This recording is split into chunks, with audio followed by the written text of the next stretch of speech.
আসসালামু আলাইকুম। Welcome to আমার চ্যানেলে। আ আজকে থেকে আমরা নতুন ব্লগ শুরু করলাম। তো নতুন ব্লগ শুরু করলাম চরে ভাত নেওয়া নিয়ে। চরে কিছু লোক কাজ করতেছে, তাই আমরা তাদেরকে ভাত নিয়ে দিয়ে আসলাম। তো চরে যেতে অনেক সুন্দর লাগলো।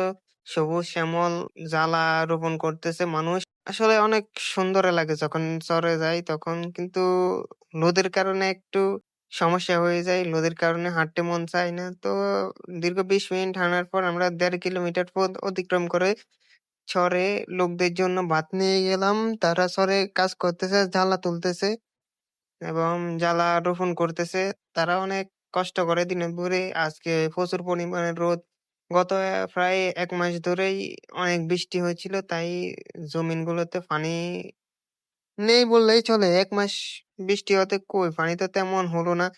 মানুষে জমিনের পানি বাঁধে না, তাই চলে যায়। তো আমাদের এই ফসলগুলো কেমন সেটা অবশ্যই বলবেন।